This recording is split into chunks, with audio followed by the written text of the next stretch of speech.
Hi, Konbini. My name is Luis Fonan, and I'm going to tell you the crazy story of Duolingo. Hola, Konbini. Mi nombre es Luis Fonan, y les voy a decir la historia loca de Duolingo. We started Duolingo in 2011. I used to be a professor of computer science, and I had just gotten a PhD student who is now my co-founder. His name is Severin. We both knew we wanted to do something related to education. We wanted to do something where computers would teach people. The best subject to start with was to start by teaching languages, and in particular is because of English. I grew up in a poor country. I grew up in Guatemala. A lot of people talk about the different social classes, but I always saw it as the opposite, as something that brings inequality, because what happens in practice is that people who have a lot of money can buy themselves really good educations, whereas people who don't have very much money, don't get very good education. So I wanted to do something that would give equal access to education to everybody. So if you combine all of this, we decided to make an app that teaches languages for free. Yeah, education has just been very important. I mean, in my case, I grew up in a poor country, but I was fortunate that even though I was not from a rich family, I received a rich person's education because I'm an only child, and my mother spent all her money on my education. The first language that I remember trying to learn was actually French. I failed at learning French. The reason I wanted to learn French was in high school, I had a crush on a girl who was taking French, and I took the class, but I failed at both the class and the girl. I failed.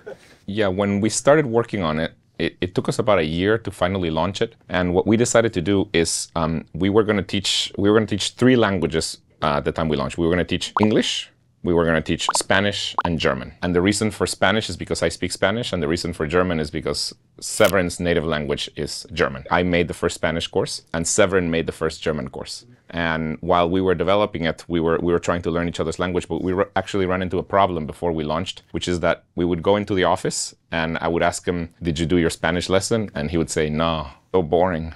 And the same thing was happening to me. Learning German was just very boring. And this is when we realized something that I think even to this day, we think, which is the hardest thing about learning something by yourself or learning a language by yourself is staying motivated. What we started doing is we started turning Duolingo as much into a game as possible so that we could motivate ourselves. And so by the time we launched, Duolingo was not only a free way to learn languages, but it was also a fun way to learn languages. And that's probably why we grew so much.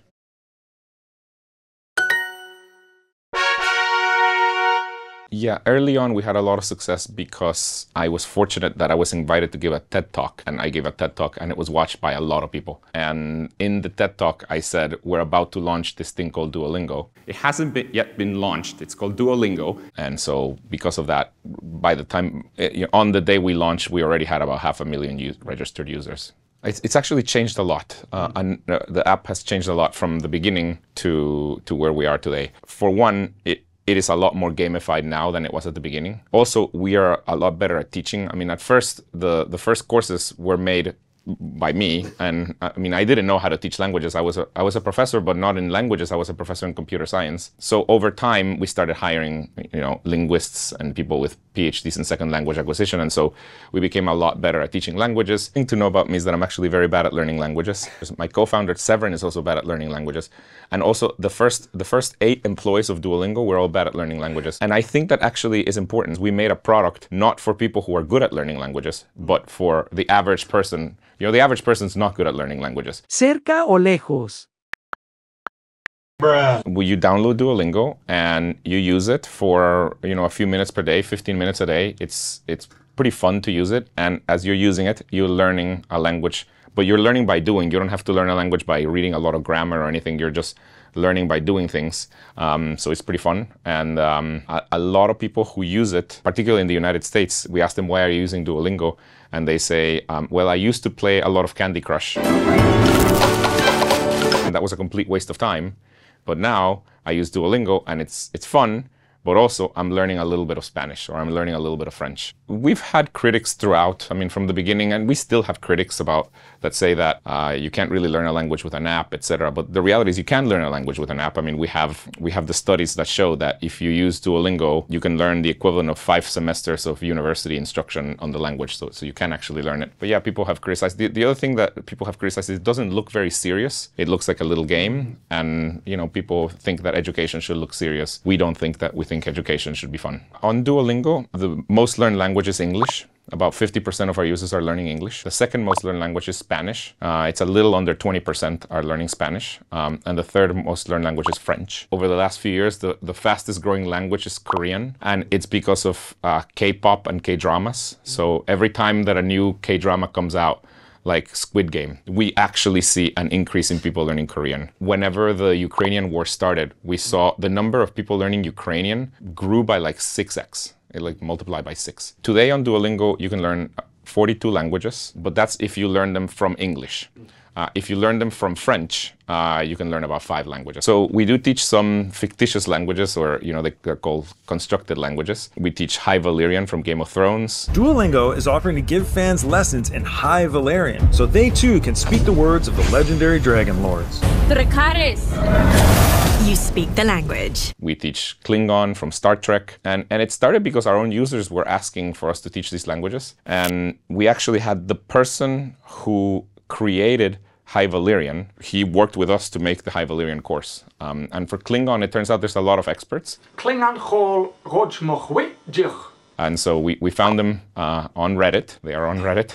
And we found them, and they made the course for us. And one interesting thing about both of these languages, they are not the least learned languages that we have. Okay. So there are real languages that have fewer users than High Valyrian. For example, I'm pretty sure that Hawaiian, Navajo, I think even Irish has fewer users than High Valyrian and Game of Thrones. Yeah, as far as we know, there are 6 people in the Vatican that are learning Latin. We don't know who they are. We also have 10 users in North Korea who are, every day there are 10 users from North Korea who are mostly learning English. Yeah, we have users in every country in the world. Yes, this is our mascot.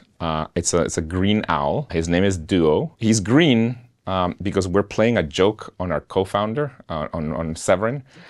It started because when the design team was starting to draw our mascot, they asked for feedback from us. And Severin is an engineer. He's a very technical guy, and he didn't really care about design. He didn't want to give any feedback. And he just said, the only thing I care about is that I hate the color green, so please don't use that. So we all thought it would be funny to make the owl green. And so to this day, Severin still hates the color green, and he's the co-founder and CTO of a company. Everything is green, and we do that just to play a joke on him. I mean, we realized very early on that the hardest thing about learning a language by yourself is staying motivated.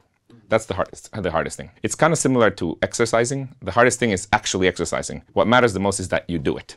It's kind of similar with learning a language. What matters the most is that you do it. We have spent a lot of effort getting people to come back every day. Some of the things that we've done over the years, we added a streak. We have literally millions of people with a streak longer than a year, meaning they have not missed a day in the last year. So, streak is very powerful. Another thing that has been very powerful are the notifications that we use to get people to come back.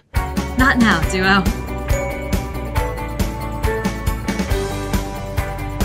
Okay. And this is why there are a lot of memes on the internet about the owl kidnapping your family or the owl threatening you with a gun unless you do the lessons. Get out of there right now! I can hear you. Are you still Kelly, there? I can't see you. And we didn't start those memes. The internet started those memes, but we as a company lean into them. We sometimes make fun of ourselves. So we've done, we did an April Fool's video one time. Were you extorted by an enormous green owl? Have you been physically or emotionally injured by Duolingo? Yeah, Duolingo is what I'm most proud about. I'll tell you what the moment that I became very proud. A few years ago, I learned 2 things around the same time that combined made me very proud. First is I learned that Duolingo was being used by refugees all over Europe to learn the language of the country they had moved to. So refugees in Sweden were learning Swedish, refugees in France were learning French, etc. The UN was using Duolingo to teach in their refugee camps. But around that same time, I also learned that Bill Gates was using Duolingo. Okay. I believe Bill Gates was for learning French. The combination of these two is exactly what made me very proud, because usually, refugees have no money. Bill Gates has, $100 billion. And usually billionaires have much better things than refugees. But this is a case where the same method of learning was being used by some of the poorest people in the world and some of the richest people in the world. So basically more money could now get you a better education. And so that was the moment that I was most proud of. Konbini!